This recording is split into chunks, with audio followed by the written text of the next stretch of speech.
அல்லேலுயா, அல்லேலுயா, அல்லேலுயா.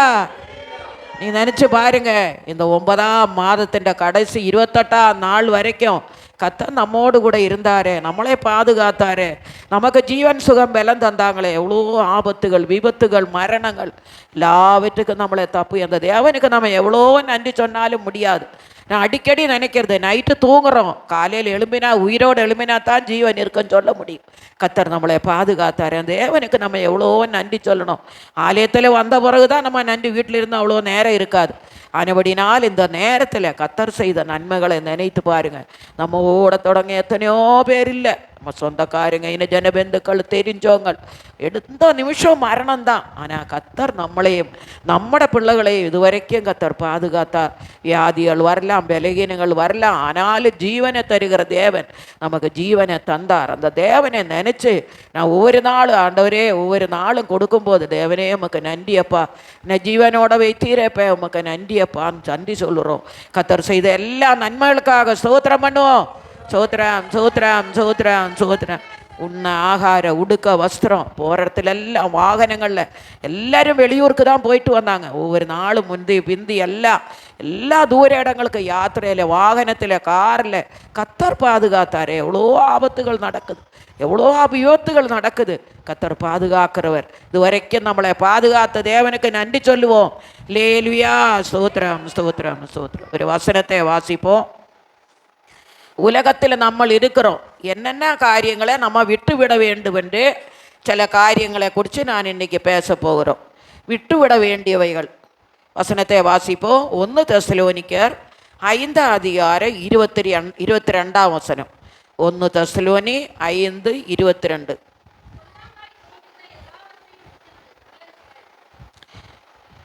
அன்பின் பரலோக பிதாவே, உயிர்த்தெழுந்த கால வேளைக்காக நன்றியோடு துதிக்கிறோம் ஆண்டவரே. இந்த கால வேளையில் உலகத்தில் நாங்கள் என்னென்ன காரியங்கள் விட்டு இந்த உலகத்தை வெறுத்து நாங்கள் ஜீவிக்க வேண்டும் என்று இந்த கால வேளையில் அடியனோடு நீ பேசியிருக்கிறீர். அதுக்காக ஸ்தோத்திரம் கர்த்தாவே. அடியங்கள் இது சொல்லும் போது எங்களோட ஜனங்களுக்கும் அது பிரயோஜனமாக இருக்கட்டும். வசனத்தை ஆசீர்வதித்து தாருமப்பா, இயேசுவின் நாமத்தில் பிதாவே, ஆமேன். 1 தெசலோனிக்கர் 5:22. பொல்லாங்காய் தோன்றுகிற எல்லாவற்றையும் விட்டுக்கிடுங்க. இந்த உலகத்தில் என்னென்ன காரியங்கள் நமக்கு விருப்பமில்லாத காரியங்கள், கர்த்தருக்கு பிரியமில்லாத காரியங்கள் இருக்கிறாங்களோ அது எல்லாவற்றையும் நம்ம விட்டுவிட வேண்டும். உலகத்தார் இல்லை, நாம் தேவனிட பிள்ளைகள். தேவனிட பிள்ளைகள் எப்படி ஜீவிக்கணும்? உலகத்தாருக்கு நமக்கு எவ்வளோ வித்தியாசம் இருக்குது. அதே போல் ஊழியக்காருக்கும் விசுவாசிகளுக்கும் 2000 முழ அகல இருக்குது. நம்ம வாசிக்கிறோம். அதுபடினால கர்த்தர் பொல்லாங்காய் தோன்றுகிற எல்லாவற்றையும் விட்டு விடணும். என்னென்ன காரியங்கள் கர்த்தருக்கு விருப்பமில்லாத காரியங்கள் நம்மளோட வாழ்க்கையில் இருக்குதோ அதெல்லாம் விட்டு கர்த்தருக்கு பிரியமான ஒரு ஜீவத்தை இந்த வாரத்தில் நம்ம செய்ய வேண்டும். இந்த வாரம் அல்ல, எப்பொழுதுமே ஆண்டவருக்கு பிரியமாக நம்ம கர்த்தர் நடக்க வேண்டும். முதலாவது ஆண்டவர் சொல்றாரு, தீமையை விட்டு விலகுங்கள். சங்கீதம் 34:14. தீமையை விட்டு விலக வேண்டும்.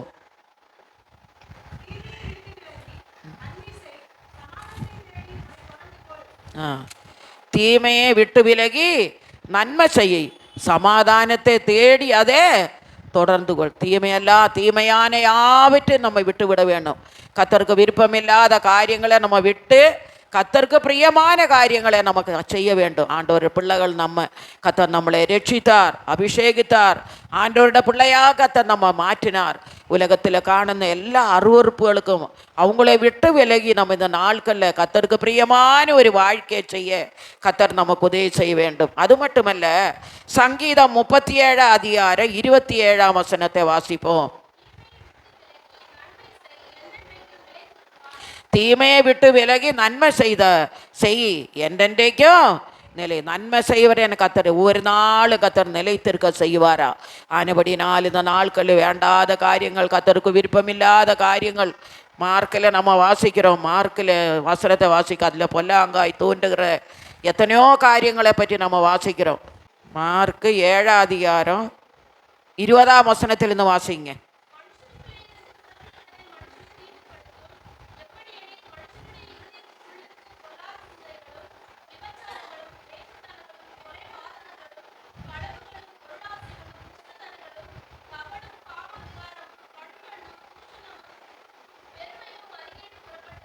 ம். இப்படிப்பட்ட காரியங்களெல்லாம் നമ്മുടെ உள்ளத்தில் இந்த மனுஷனுக்குள்ளே இருந்து புறப்படுகிறதே மனுஷனே தீட்டுப்படுத்தும். எப்படி எனில் மனுஷனுடைய இருதயத்துக்குள்ளே இருந்து பொல்லாத சிந்தனைகளும் விபிச்சாரங்களும் வேசித்தனங்களும் கொலைபாதங்களும் களவுகளும் பொருளாசைகளும் துஷ்டத்தனங்களும் கபடும் காம விகாரமும் வன்கண்ணும் தூஷணமும் பெருமையும் மதிகேடு 13 காரியத்தை சொல்லியிருக்கிறாங்க. பொல்லாங்கானவர்களாகிய இவைகளையெல்லாம் உள்ளத்திலிருந்து புறப்பட்டு மனுஷனை என்ன பண்ணுமா? தீட்டுப்படுத்துமா. இப்படிப்பட்ட காரியங்கள் நம்மளோட வாழ்க்கையில் இருக்கக்கூடாது. இப்படிப்பட்ட காரியங்கள் நம்மளோட சிந்தனையில் இருக்கக்கூடாது. கத்திலிருந்து அதிலிருந்து அந்த நம்மளை விலக்கி காத்துக்கொள்ள வேண்டும். இன்னொரு வசனத்தை வாசிப்போம். ஏசையா 1:16. ஏசையா 1:16.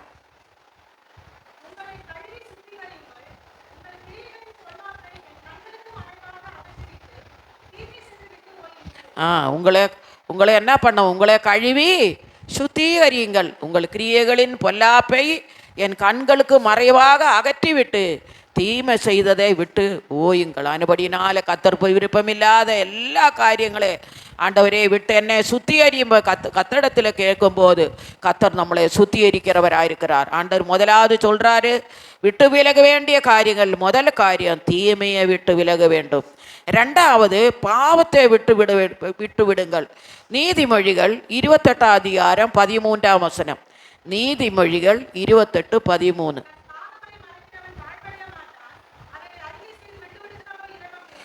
நம்ம அடிக்கடி இந்த வசனத்தை வாசிக்கிறோம். சுத்திகரிப்பு கூட்டத்துக்கு வரும்போது இந்த வசனத்தை நம்ம வாசிக்கிறோம். தன் பாவங்களை மறைக்கிறவன் வாழ்வடைய மாட்டான், அறிக்கை செய்து விட்டு விடுகிறவனோ இறக்கம் பெற. நம்முடைய உள்ளத்தில் இருக்கிற எல்லாவற்றையும் தேவனிடத்தில் ஒவ்வொரு நாளும் நம்ம அறிக்கை பண்ணி சுத்திகரிக்கிறவா இருக்கணும். திருவிருந்து அன்னைக்கு மட்டுமல்ல, ஒவ்வொரு நாளும் காலையிலிருந்து மாலையே வரைக்கும் நம்ம உலகத்தில் இருக்கிறோம். இரவு நேரத்தில் படுக்க போகிறதுக்கு முன்னதாகவே ஆண்டவரே என்னை சுத்திகரியும், இந்த நாளில் இந்த வாழ்க்கையில் முக விருப்பமில்லாத நான் எதை பேசினாலும் எனக்கு மன்னி ஆண்டவரே, இன்னைக்கு முட வருகையானாலும் மரணமானாலும் என்னை பரிசுத்தப்படுத்தும் சொல்லிதான் படுக்கைக்கு போகும்போது நம்ம தேவனோடு பேசிட்டு ஜோம் பண்ணிட்டு தான் நம்ம படுக்கணும். அப்போ தான் கத்தர் என்ன பண்ணுவார்? கத்தர் நம்மளோட பாவங்களை மன்னிக்கிறவன், தன் பாவங்களை மறைக்கிறவன் வாழ்வடைய மாட்டான். அறிக்கை செய்து விட்டு விட வரணும். என்னை அறிக்கை பண்ணி விட்டு விடணும்.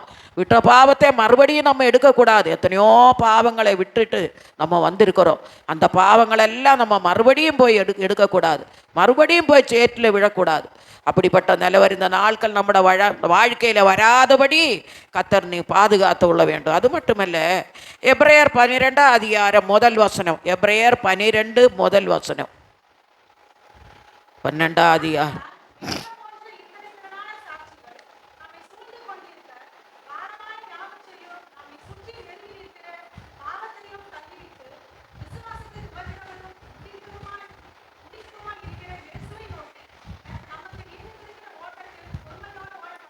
பொறுமையோ ஆகையால் மேகம் போன்ற இத்தனை திரளான சாட்சிகள் நம்மளை சூழ்ந்து கொண்டிருக்க பாரமான யாவற்றையும் நம்மை சுற்றி நெருங்கி நிற்கிற பாவத்தையும் தள்ளிவிட்டு விசுவாசத்தை தூக்கிறவரும் முடிக்கிறவருமாயிருக்கிற இயேசுவை நோக்கி நமக்கு நியமித்திருக்கிற ஓட்டத்தில் பொறுமை. நம்மளை எத்தனை பாவங்கள் நம்மளை சுற்றி உலகத்தில் எத்தனையோ விதமான காரியங்கள் இருக்குது. அதெல்லாவற்றையும் நம்ம உதறி தள்ளிவிட்டு நம்ம ஆண்டவர் பிள்ளைகள் அதெல்லாம் நமக்கு பின்தொடர்ந்து நம்ம கூட வரக்கூடாது.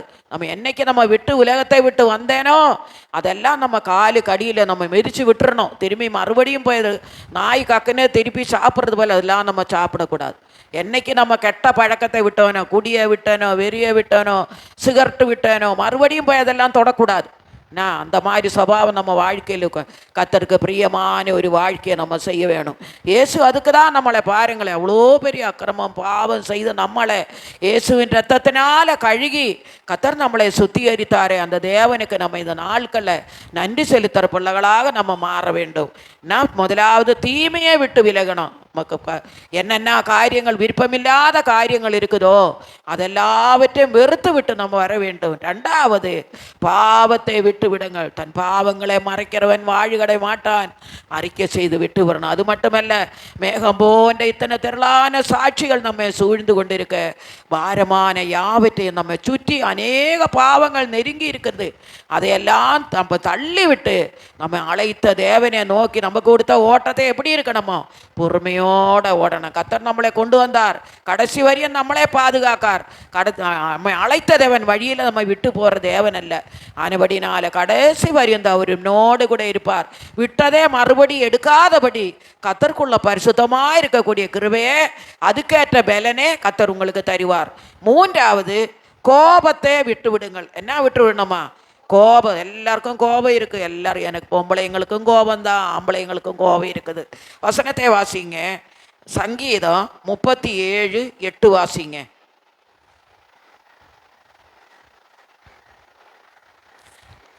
சங்கீதம் 37:8.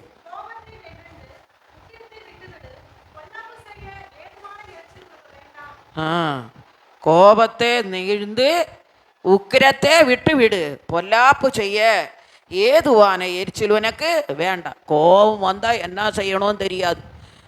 கோபம் எல்லாருக்கும் கோபம் வரும். என்ன, கோபம் இல்லாதவங்க யாரும் இல்லை. ஆனால் கர்த்தர் அதுக்கேற்ற பலன் தரணும். யாருக்கும் தான் கோபம் வரும்.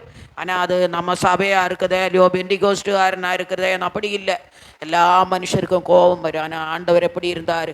அவர் சாந்தவும் மனத்தாழ்மையாக இருந்தார். இயேசுவை பார்ப்போம். இயேசுவின் சுபாவத்தை கர்த்தர் நமக்கு தர வேண்டும். ஆனபடினால் இந்த கோப சுபாவத்தை நம்ம விட்டு விட்டு ஆண்டவருக்கு பிரியமான பிள்ளைகளாக கர்த்தர் நம்மளை மாற்ற வேண்டும். அதுதான் கர்த்தர் நம்மளை ரட்சித்தார். இயேசுவை போல மாறுறதுக்கு தான் அவரோட சுபாவத்தை நமக்கு தரணும். அது மட்டுமல்ல, அப்போஸ்தலர் 15ஆம் அதிகாரம் 39ஆம் வசனத்தை வாசிப்போம். அப்போஸ்தலர் 15:39.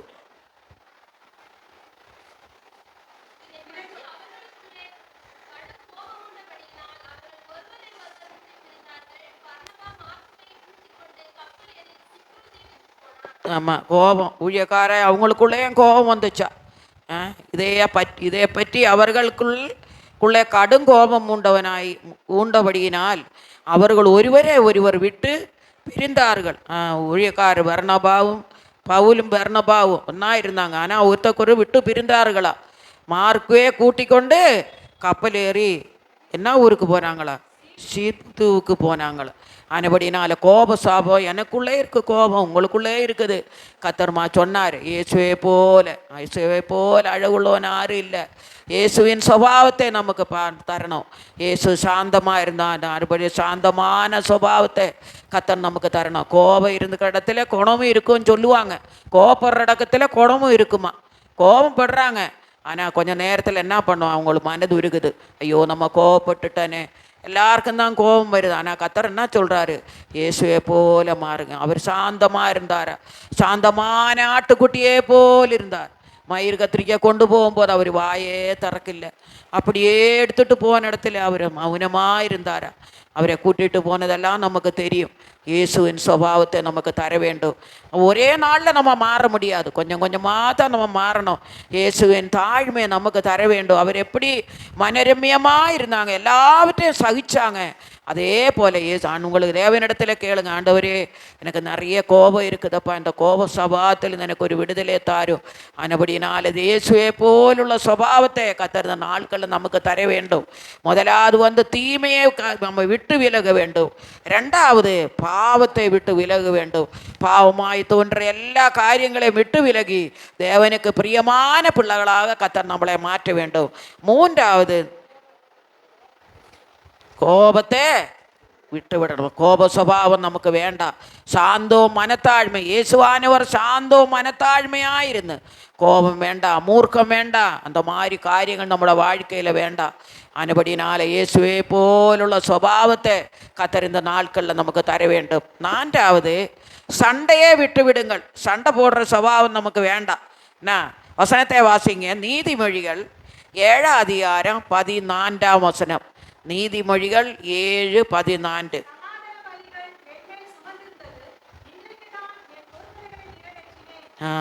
நம்ம என்ன பண்ண, சமாதானமான நேரம், சண்டை போடக்கூடாது.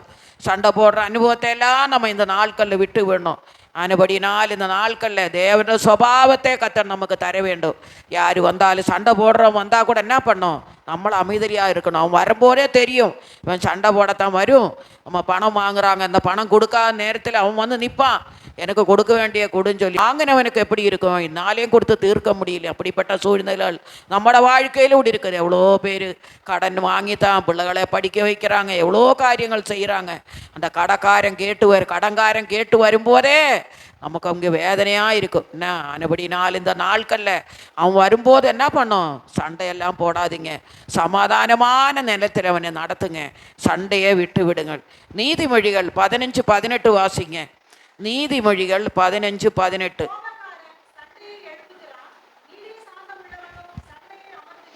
கோப்புக்காரன் என்ன பண்ணுறானா, சண்டை எப்படியானாலும் சண்டை பிடிக்கணும், உங்கள்கிட்ட சண்டை பிடிக்கணும் தான் வரான். அக்கம் பக்கத்தில் கூட சில ஜனங்கள் இருக்கிறாங்க. என்னபடினால நம்ம கோப சுபாவத்தில் இந்த கர்த்தர் நமக்கு விடுதலை தரணும். சாந்தம் உள்ளவனோ சண்டையே அமர்த்து, நீடிய சாந்தம் கர்த்தர் நமக்கு தர வேண்டும். இயேசுவானவர் சாந்தம் உள்ளவராக இருந்தார். அவர் சாந்தமும் மனத்தாழ்மையுள்ளவராக இருந்தார். ஆனபடினால நம்ம ஆண்டவரோட பிள்ளைகள் இந்த நாட்களில் இயேசுவின் பிள்ளைகள் தான் அவங்க. நானுபடினால கர்த்தர் என்ன பண்ண, இயேசுவே போல் உள்ள சுபாவத்தை கர்த்தர் நமக்கு தர வேண்டும். அந்த நாட்களில் அப்படிப்பட்ட ஒரு கிருபையை கர்த்தர் நமக்கு தந்து வழி நடத்த வேண்டும். அப்புறம் இன்னொரு வசனத்தை வாசிப்போம். நீதிமொழிகள் 30:33.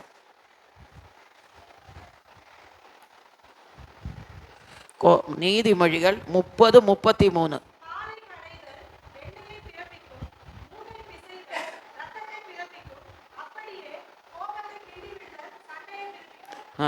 ஆனபடினால் இந்த நாட்கள் இந்த கோபக்காரங்கிட்ட நம்ம வரும்போதே, அம்மா சொன்னாங்களே கோபக்காரங்கிட்ட போய் சண்டை போடாதீங்க. ஆனபடினால நம்ம வாழ்க்கையில் இதெல்லாம் இந்த நாட்களில் வரும். அதனால தான் கர்த்தர் எச்சரிக்கிறார், ஏதோ உங்கள் வாழ்க்கையில் நடக்க போகுது. ஆனபடினால் இந்த நாட்களில் பொறுமை நமக்கு தேவையாக இருக்குது. சண்டைக்காரன் வரானா, அவன் சண்டைக்காரன்னு தெரியும், அவனை விட்டு விலகுங்க. அந்த நம்ம வாழ்க்கையில் ஆண்டவருக்கு விருப்பமில்லாத காரியங்களை கர்த்தர் இந்த மாதத்தின் கடைசி 28 தேதி வரைக்கும் வந்திருக்கு. நம்மளோட வாழ்க்கையில் மற்றவங்களுக்கு சமாதானத்தை கொடுக்குறவங்களாக, வரவனுக்கிட்ட ஆறுதலை சொல்கிற பிள்ளைகளாக கர்த்தர் நம்ம மாற்ற வேண்டும். சண்டை போடுற சுபாவம் நமக்கு வேண்டாம். நம்ம அப்படிப்பட்ட சுபாவம் நம்ம மனதிலூட நினைக்க வேண்டாம். இயேசுவே தியானிங்க, அவர் எப்படிப்பட்டவராக இருந்தார். இயேசுவின் சுபாவத்தை நமக்கு தர வேண்டும். அது மட்டுமல்ல, 5வது துர்க்குணத்தை விட்டுவிடுங்கள். துர்க்குணம். எபேசியர் 4:31. எபேசியர் 4:31.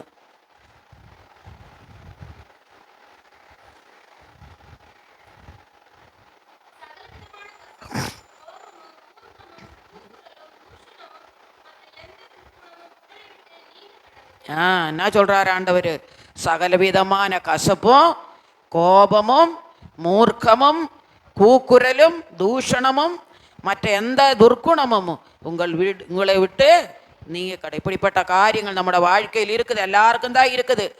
சகலவிதமான கசப்பு, ஒருத்தர் மேலே ஒருத்தர் கசப்பு வச்சிருக்கிறோம்.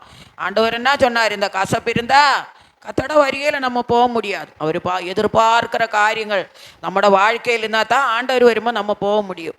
கோபம், மூர்க்கம், கூக்குரல், தூஷணம் மற்ற எந்த துர்குணமும் உங்களை விட்டு நீங்கள் ஆண்டவரே இப்படிப்பட்ட சுபாவம் என்னில் இருந்தால் என்கிட்ட எடுத்து போடுன்னு சொல்லி இந்த காலை வேளையில் இந்த தேவ சமூகத்தில் நம்மளை தாழ்த்தும் போது கத்த அதை எதிர்த்துனுக்கு இருக்கக்கூடியதான பலனே கத்தர் நமக்கு தருவார்.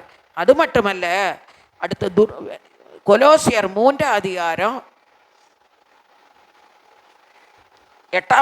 வாசிங்க. கொலோசியர் 3.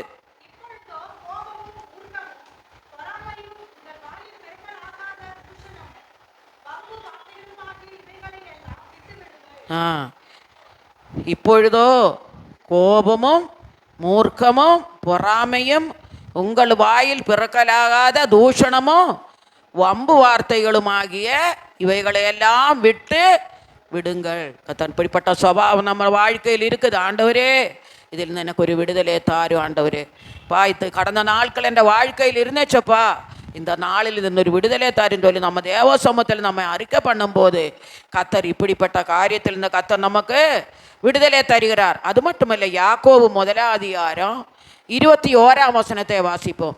யாக்கோபு 1:21.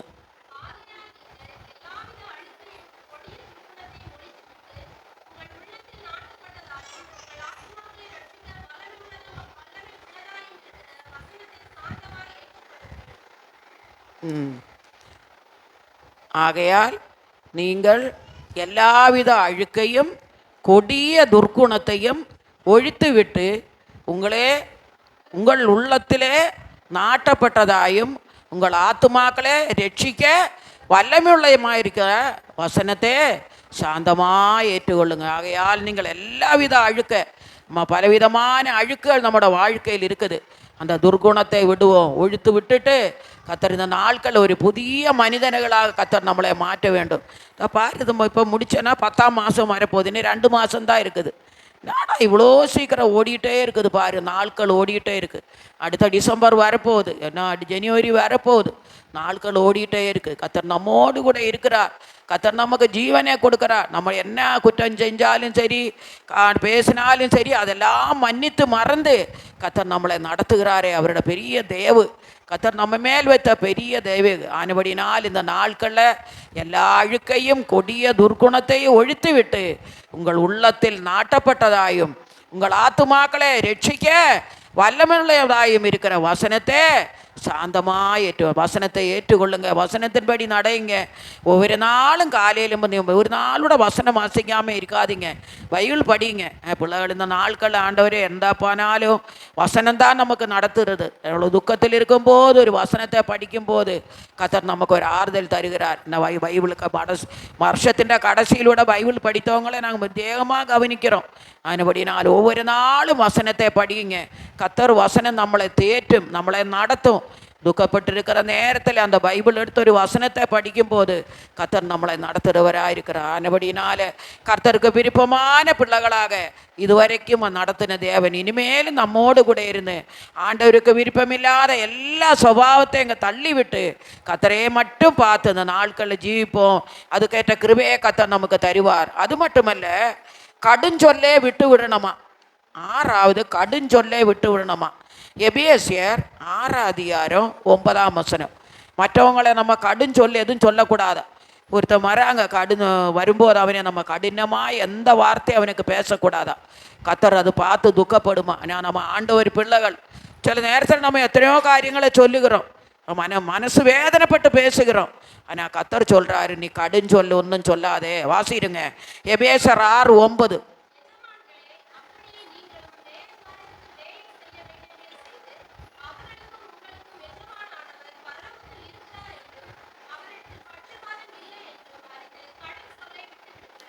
கடுஞ்சொல்லு வேலை செய்கிறவங்கக்கிட்ட நம்ம திட்டுவோம். ஆனாலும் கத்தர் பார்க்குறாரு, நம்ம என்ன சொல்கிறதோ நம்ம பேசுகிறதெல்லாம் ஆண்டவர் பார்க்குறார். ஆனபடினாலும் அதிகமாக கடுஞ்சொல்லே சொல்லாதபடி எஜமான்களே அப்படியே நீங்களும் வேலைக்காரருக்கு செய்ய வேண்டியவைகளை செய்து அவர்களுக்கும் உங்களுக்கும் எஜமானவர் பரலோகத்தில் இருக்கிறார் என்றும் அவரிடத்தில் என்ன இல்லை பட்சபாதம் இல்லை என்றும் அறிந்து கடுஞ்சொல்லை விட்டு விடுங்கள். ஆனபடினால் இந்த நாட்களில் தேண்டவாத காரியங்கள் நம்மளோட வாயில் எந்த காரியங்களும் ஆண்டவருக்கு விருப்பமில்லாத காரியங்கள் நம்மளோட வாயில் வராதபடி பாதுகாத்து கொள்ள வேணும். வேலை செய்கிற இடத்துல கூட பிள்ளைகளை எத்தனையோ பேர் வேலை செய்கிறாங்க. நேற்றைக்கு கூட தான் மகன் வந்து பேசிகிட்டு இருந்தாங்க. வேலை செய்கிற இடத்துலெல்லாம் பிள்ளைகளே நடத்துகிறோம். அந்தந்த வேலை செய்யாவிட்டால் அவங்களுக்கு கோபம்தான் வரும். ஆனால் என்ன பண்ணோம், அந்த இடத்துல பொறுமையாகத்தான் அந்த வேலைகளை நடப்பிக்க வேண்டும். அப்போ தான் அந்த கம்பெனியில் ஒரு நல்ல பேர் கிடச்சுன்னா அநேகர் வந்து அந்த கம்பெனிக்கு வருவாங்க. மேனேஜராக அங்கே இருக்கிற வேலை செய்கிறவங்களா நல்லவங்களும் கேள்விப்பட்டால் தான் அநேகர் நம்ம இடத்துல வருவாங்க, வேலையை தேடி வருவாங்க. அதுபடினால் இந்த நாட்கள் நம்மளோட வார்த்தையினால் அநேகருக்கு நம்ம கடுஞ்சொல்ல சொல்லாதபடி அவங்களுக்கு அடங்கி கீழ்ப்படிந்து போகும்போது கத்தர் நம்மோடு கூட நம்மளை கத்தர் நடத்துவார். அது மட்டுமல்ல, நீதிமொழிகள் 15 1 வசனத்தை வாசிப்போம். நீதிமொழிகள் 15 அதிகாரம் 1 வசனம்.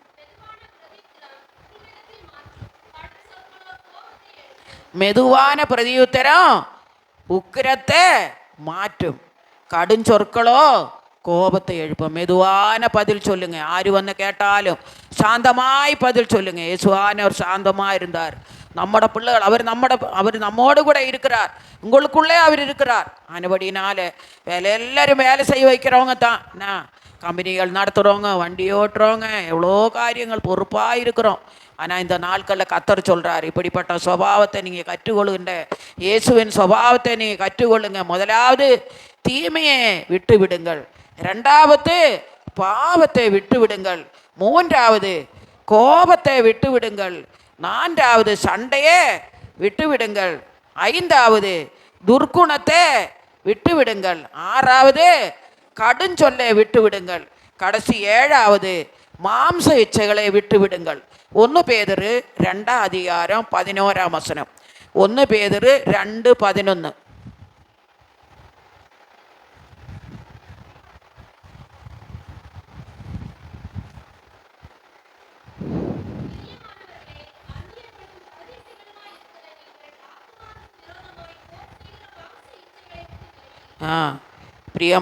பிரியமானவர்களே, அந்நியர்களும் பரதேசிகளுமாயிருக்கிற நீங்கள் ஆத்துமாவுக்கு விரோதமாய் போர் செய்கிற மாம்ச இச்சைகளை விட்டு விலகணும். நம்ம இப்போ இங்கே உலகத்தில் இருக்க நம்ம சொந்தமாக இங்கே நம்ம அந்நியரும் பரதேசிகளும் தான். ஆபிரகாமே போல அழைச்சவங்க தான். எல்லாம் விட்டுட்டு போகணும் ஒரு நாளைக்கு. யாரும் இங்கே இருக்க போகிறதில்ல. சொத்தும் சுகமும் எல்லாம் இங்கே தான் இருக்குது. நம்ம ஒண்டி தான் மேலே போக போகிறோம். கையிலூட கொஞ்சம் பணம் கூட எடுத்துகிட்டு போக முடியாது, நகை எடுத்துகிட்டு போக முடியாது. என்னென்ன இருக்குதோ எல்லாத்தையும் விட்டு அந்நியரும் பரதேசிகள், இயேசுவானவர் பரதேசி, பழைய ஏற்பாடு பரிசுத்தவான்களெல்லாம் பரதேசிகளாக இருந்தாங்க. எவ்வளோ சொத்துக்கள் சுகங்கள் இருந்தவங்க தான். ஆனால் மேலே போகும்போது ஒன்றும் எடுத்துகிட்டு போக முடியாது. இந்த உலகத்தில் இருக்கும் வரைக்கும் தான். ஆனபடினால் இந்த நாட்களில் நம்ம இந்த நாள் யாருக்கு பிரியமாய் நடக்கணும், மாம்ச இச்சைகளை விட்டு விலகணும். நம்ம நல்லா போடுறவங்களுக்கு இன்னும் கொஞ்சம் போட்டால் நல்லா இருக்குமேன்னு ஆசையாக இருக்குது. ஆனால் ஒரு நாள் எல்லாம் கழட்டி வச்சுட்டு நானே பார்த்தேன். ஒன்று ரொம்ப இடத்துல சாவுக்கு போயிருக்கிறேன். அடக்கம் பண்ணுற நேரத்தில் அந்த வெள்ளி மோதிரம் கூட கையில் விட மாட்டேன், அது கூட கழட்டிடுறாங்க. ஒன்றுமே எல்லாத்தையும் எடுத்துட்டு நான் இந்த சின்ன வயசில் இந்த 73 வயது வரைக்கும் எத்தனையோ சாவு பார்த்துட்டேன். இந்துக்கள் சாவு, முஸ்லீம்கள் சாவு, இந்த தர்காண்ட கூட போய் எத்தனை சாவு பார்த்துட்டு வந்திருக்கோம். தெரிஞ்சவங்க கூட சாவுக்கெல்லாம் கடைசி நேரத்தில் ஒன்றுமே இருக்கும், எல்லாத்தையும் கழட்டிடுறாங்க. ஒன்றும் அவங்களுக்கு விட்டு கொடுக்க மாட்டாங்க. அதே மாதிரி உலகத்தில் இருக்கும்போது தான் கர்த்தர் நமக்கு இதெல்லாம் கொடுத்துருக்குது. இயேசுவே போல தேவனுக்கு பிரியமான பிள்ளைகளாய் நம்ம வாழுவோம். வெறுக்க வேண்டியதே வெறுத்து ஆண்டவருக்கு பிரியமாய் இருக்கும்போது மறிக்கிற நேரத்தில் இதெல்லாத்தையும் விட்டுட்டு போகும்போது, ஐயோ அங்கே இருக்குதே பணம், என்ன சொல்கிறாங்க இந்த உடலெல்லாம் மறிக்கிற நேரத்தில் போய் பணம் எல்லாம் அவங்க பக்கத்தில் வைக்கிறாங்களா, ஏன்னா பணத்தை பார்த்தாது உயிர் போவாங்களான்னு பார்த்து. அதெல்லாம் எனக்கு தெரியும், நான் அப்படியெல்லாம் பார்த்ததில்லை. ஆனபடினால நமக்கு எந்த மேலே ஆசை இல்லை. உலகத்தில் இருக்கும் வரைக்கும் நம்ம ஆள்றோம். எல்லாத்தையும் போகும்போது ஒன்றும் எடுத்துகிட்டு போகிறோம், ஒன்றும் கொண்டு வந்ததும் இல்லை, கொண்டு போகிறது இல்லை. நம்மளே மட்டும்தான் பரலோகத்தில் கர்த்தர் எடுத்து கொள்ள போகிறார். ஆனபடினால் இயேசுவுக்கு பிரியமான பிள்ளைகளாக, அவரே பிரியப்படுத்த பிள்ளைகளாக இந்த உலகத்தில் ஜீவிக்கணும். கர்த்தர் அது மாம்ச இச்சைகளை விட்டு அந்நியர்களும் பரதேசிகளுமாய் நம்ம என்ன பண்ண உலகத்தில் ஜீவிக்கணுமா. பரதேசிகள் தான், ஒன்றும் இல்லை. பரதேசிகளுக்கு ஒன்றுமே இல்லை. இருக்கும் வரைக்கும் தான் எல்லாம் விட்டுட்டு தான் போகிறோம். நம்ம பழைய ஏற்பாடு பரிசுத்தவான்களெல்லாம் எவ்வளோ பணக்காருங்க. ஈசாக்கெல்லாம் எவ்வளோ பணக்காரர், ஆபிரகாமெல்லாம் எவ்வளோ பணக்காருங்க. எல்லோரும் பெரிய பெரிய பணக்காருங்க தான். ஆனால் எல்லாரும் பழைய ஏற்பாடு பரிசுத்தவான்களை, புதிய ஏற்பாட்டிலூட எவ்வளோ பரிசுத்தவான்களெல்லாம் இருந்தாங்க. உலகத்தில் எவ்வளோ சொத்து இருக்கிறவங்க இருக்கிறாங்க. ஆனபடினால் இந்த நாட்களில் போகும்போது நம்ம ஒன்றும் எடுத்துகிட்டு போகிறதில்ல. அந்நியரும் பரதேசிகளுமாக கர்த்தர் நம்மளை பரலோகத்துக்கு எடுக்க போகிற. ஆனபடினால இருக்கிறது போதும், அந்த திருப்தி நமக்கு இருக்கணும்.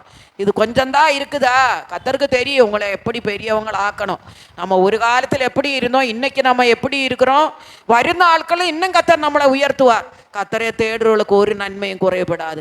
நீ மனதில் என்ன நினைத்து வந்திருக்கிறியோ உன் வாழ்க்கையை கர்த்தர் மாற்றுகிற தேவனாக இருக்கிறார். மனதில் நினைக்கிற காரியங்களை கர்த்தர் நிறைவேற்றி கொடுப்பார். எந்த நேரம் ஜபத்தில் இருங்க. கர்த்தர் எனக்கு கொடுத்தாருன்னு பெருமை வேண்டாம், கர்த்தர் நம்மோடு இருக்கிறார். நீ ஜபத்தில் இருக்கணும். எது இருந்தாலும் கர்த்தர் நம்ம கொடுத்தாங்க, அந்த அகம்பாவம் நமக்குள்ளே இருக்கவே கூடாது. ஆனபடினால் இந்த நாட்களில் என்ன பண்ண, தேவனோடு இருங்க. கர்த்தர் எல்லா ஆசீர்வாதத்தையும் உங்களுக்கு தருவார். உங்களுக்கு உலகத்தில் என்னென்ன நீங்கள் விரும்புகிறீங்களோ மரிக்கிறதுக்கு முன்னாலே அதெல்லாம் கர்த்தர் உங்களுக்கு தர. என்ன கேளும், அப்போ ஜாதிகளை உனக்கு சொந்தமாகும், பூமியில் எல்லைகள் உனக்கு சுதந்திரமாக கொடுங்க. என்னென்ன கேட்குற காரியம், வாகனங்கள் வேணுமா, கத்தர் கொடுப்பார். எது வீடு வேணுமா, வாசல் வேணுமா, அவர் கொடுப்பார். எல்லா பிள்ளைகளுக்கும் நீங்கள் எது விரும்புகிறீங்களோ கத்தர் உங்களுக்கு கொடுக்க போகிறார். எனக்கு கொடுத்த தேவன் உங்களுக்கும் கொடுப்பார். நீங்கள் இருக்கும்போதே எல்லாவற்றையும் அனுபவிச்சுட்டு தான் அந்த உலகத்திலேருந்து. வீடு இல்லாதவங்களுக்கு வீடை தருவார், கார் இல்லாதவங்களுக்கு காரை தருவார், வேலை இல்லாதவங்களுக்கு வேலையை தருவார், ஏற்ற துணை இல்லாதவங்களுக்கு துணையை தருவார், குழந்தை இல்லாதவங்களுக்கு குழந்தை பாக்கியத்தை தருவார், கடன் பிரச்சனை இருக்கிற கடனே கத்தர் விடுதலை ஆக்குவார். அதுக்கு தான் நம்ம ஆண்டவரை தேடி வந்துட்டோம். இதுவரைக்கும் கத்தர் நம்மோடு கூட இருந்தார். இனிமேலும் கத்தர் உங்களை நடத்துவார்.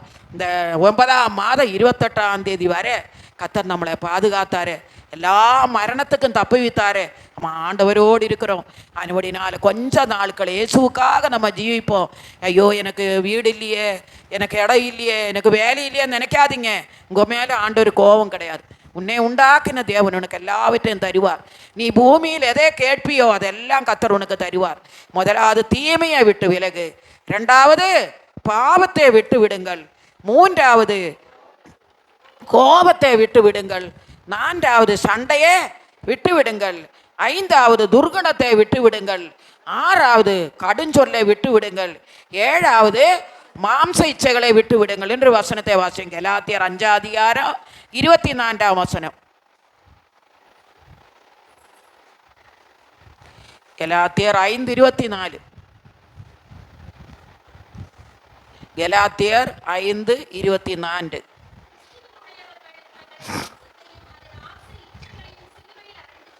ஆமென். கிறிஸ்துவினுடையவர்கள் தங்கள் மாம்சத்தையும் அதன் ஆசை இச்சைகளையும் சிலுவையில் நம்ம இயேசுவை போல மாறும்படி, என்னென்ன ஆசைகள் இருந்தாலும் இயேசுவை போல மாறணும் சிலுவையில் அறிஞ்சிட்டோம். இனி அந்த வாழ்க்கை நம்ம வாழ்க்கையில் இருக்கக்கூடாது. இயேசுக்காக நம்ம ஜீவிப்போம். இந்த 7 காரியத்தை நான் சொன்னோம். இந்த 7 காரியத்தின்படி ஜீவிக்க, தீமையை விட்டு விடுங்கள், பாவத்தை விட்டு விடுங்கள், கோபத்தை விட்டு விடுங்கள், சண்டையை விட்டு விடுங்கள், துர்குணத்தை விட்டு விடுங்கள், கடுஞ்சொல்லை விட்டு விடுங்கள், மாம்சத்தை விட்டு விடுங்கள்.